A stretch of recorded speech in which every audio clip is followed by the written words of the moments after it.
Ngayong araw nga pala ang performance test namin sa mapping. Kaya naman gumising ako na maaga para mag-prepare at paghandaan nga itong araw na ito. Excited na medyo kabado nga yung nararamdaman ko sa mga oras na ito. At syempre, excited na rin akong ipakita ang effort at teamwork ng grupo namin. Sa mga oras na yan, kasama ko nga pala mga kagrupo ko at todo practice na nga kami para ma-perfect ang steps namin. Ako nga palang napiling sinulog queen ng grupo namin. Kaya naman for the go tayo dyan para sa grade. Pagkatapos nga naming mag-practice, sinimulan ko na nga ayusin itong susuotin kong DIY costume. Gumamit nga lang ako ng recycled materials tulad ng lumang dyaryo, plastic at karton. Yung nagastos ko nga lang pala dito ay yung kartolina at pandikit para nga mabuo itong susuotin ko. Ang saya nga ng proseso kahit nakakapagod.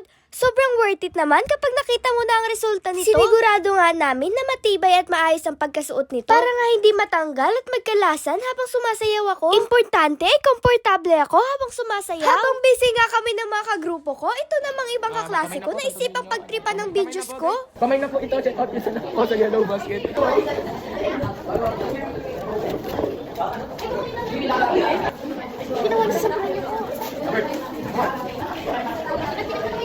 Kamay na po, glue gun, ano po, 10mm bullet. Tingnan nyo yung trigger nyo guys, pop. Dito sa may tip natin yan, 10,000 pesos. Dito sa may full body coverage, 50,000 pesos. Kumain nyo na guys sa may yellow basket. Sunod naman ay nag-ready na nga kami para sa sayaw namin sinulong. Sobrang thankful nga ako dahil nagkaisa ang mga classmate ko para tulungan akong ayusan. Nakakatuwa nga na lahat sila ay nagtutulungan. Habang inaayusan nga nila ako, ramdam na ramdam ko ang excitement at energy ng grupo namin. Lahat kami motivated na ipakita ang pinaghirapan namin at may parating ang saya at kultura ng sinulong. At ngayon, handang-handa na nga kami para sa performance test namin sa mapping. At excited na nga akong ipakita ang effort at energy ng grupo namin.